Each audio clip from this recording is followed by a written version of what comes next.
So you want to learn how to use an overdraw device to shoot baby arrows. I'm here to give you just that. I'm going to tell you the history of overdraw devices, what they were used for, and how to safely progress and learn how to use this tool yourself. Before we get started, I want to say that this is inherently a very dangerous activity. If you're a beginner, this is not something to try yourself. If you're an experienced archer, I still recommend you seek out the help of someone who's shot this type of arrow before with this type of tool, as well as other professionals. Now, I know that those aren't readily accessible, which is why I'm creating this guide to help you step by step to safely build up to shooting one of these with one of these. So a little overview about this. This is nothing more than a channel for this arrow to go through. It goes between the bow and the arrow to protect the archer's hand. Now, there were many types of overdraw devices all throughout history across multiple cultures. This specific one is Korean. But we see other types out there, such as the Turkish overdraw and the Byzantine overdraw device. So why would an army choose to use devices like these?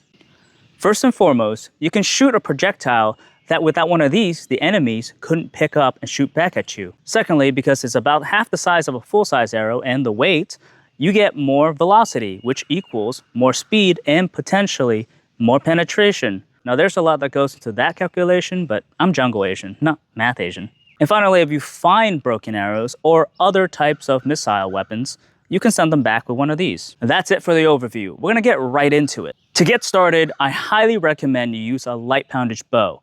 This is about a 20-pound bow made by AF Archery called the Jebe 2. It's a 13th century Mongolian Yuan Dynasty bow. You'll also want to use full-size arrows. Now, I know what you're thinking. Why do I use full-size arrow if I'm trying to shoot baby arrows?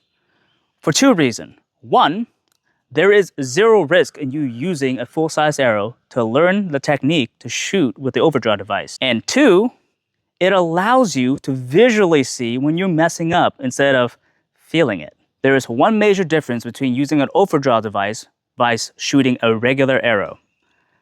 And that is the orientation of the feathers.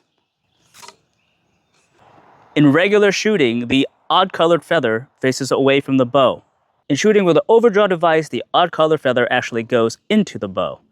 The reason for this is you only have one feather that goes into the channel versus two. To get started, you want to knock your arrow against the string with the odd-colored feather facing you.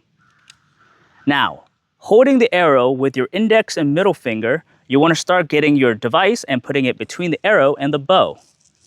From here, you want to keep pressure against the arrow to keep it on the string and against the bow while sliding your device forward.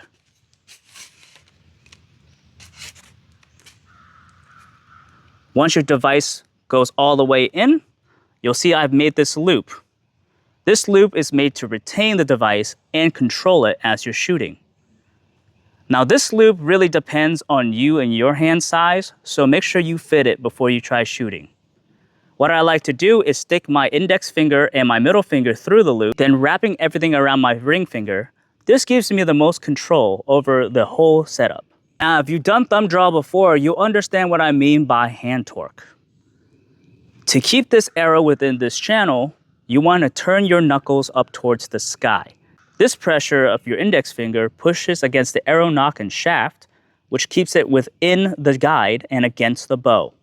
This is extremely important because if that arrow starts coming off the bow and outside the guide, it could fly wildly into the air, or it could cause it to go through the device and into your hand. Another concept you're probably familiar with when shooting thumb draw is katra. What this means is pre-building the torque in your bow grip, allowing it to move out of the way of the arrow's flight on release.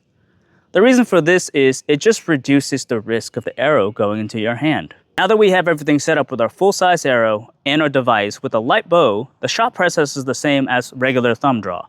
Make sure you keep that pressure against the arrow by turning your knuckle upwards, as well as pre-torquing your grip to get good katra. Once you start shooting, you'll see what happens to both my hands and the bow. These movements are to keep my hands safe in case there is a catastrophic failure.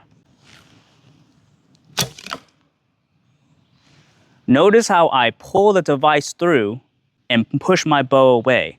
Both my hands are moving away from each other, which means that in the event of a catastrophic failure, my hands are relatively safe. Now let's run through that whole process one more time. Take your full-size arrow, knock it against the string, odd feather against the bow. Take your overdraw device while keeping pressure on the arrow to keep it in on the string. Push it forward all the way. Fingers already in the loop and wrapped. Go ahead and get your torque ready. Knuckle towards the sky, Katra torque pre-built, draw and loose. Good follow through. Take a couple shots of these at first, slowly, so that you understand the feeling of what a proper shot looks like. Spend a couple days with a full-length arrow before you start shooting a baby arrow. After working on your technique with a full-size arrow and having enough confidence, you can move to the baby arrow. I still highly recommend you stick with a low poundage bow just in case. Right now you're building control and technique. Now the loading process for a baby arrow is the same as a full-size arrow. Go ahead and take your arrow, place it against the knocking point, up against the bow.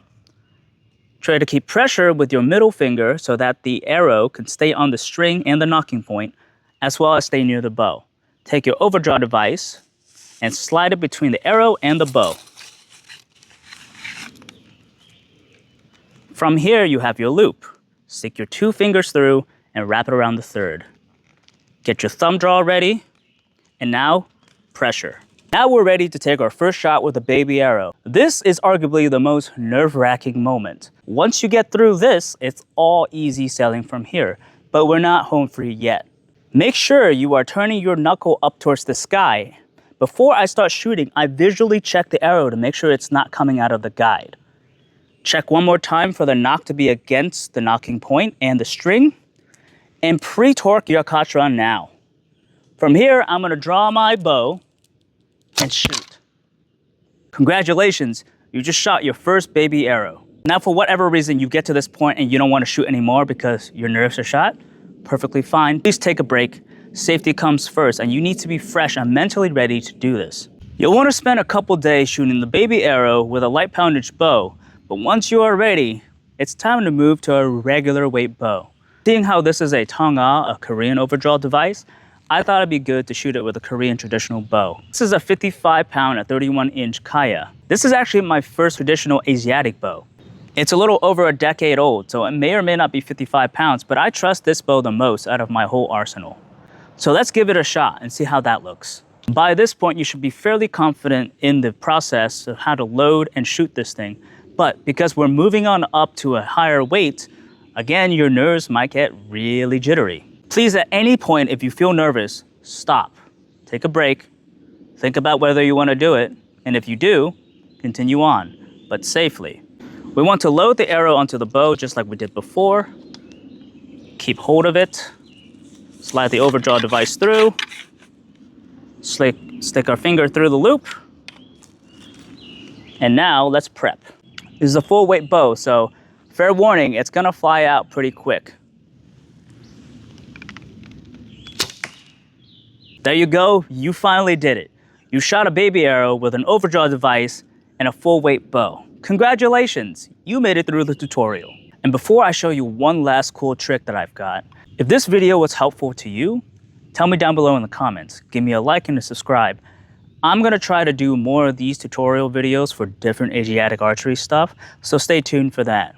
So 55 pounds is about target weight for a Korean bow. But what if we try a Warbow weight? This is a Korean traditional bow that is 80 pounds at 31 inches. And I'm gonna be sending this probably 250 grain arrow downrange. This is the part of the video where I say, do not try this at home, because this is a very lightweight arrow with a very, very heavy bow. Korean bows can typically stand this because of their small siyas, but there's still a high risk of this bow unstringing or delambing because it's as close as you can get to dry firing. Let's go through the process one more time. Load the arrow. Slide the device. Finger the loop, wrap it around, get a good purchase, set your grip, set your torque, and draw. And that thing was screaming. Let's go see how deep it went into the target.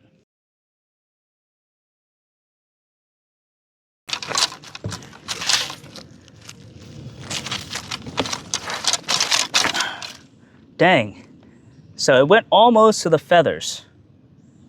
Yeah, I think that'll do the job.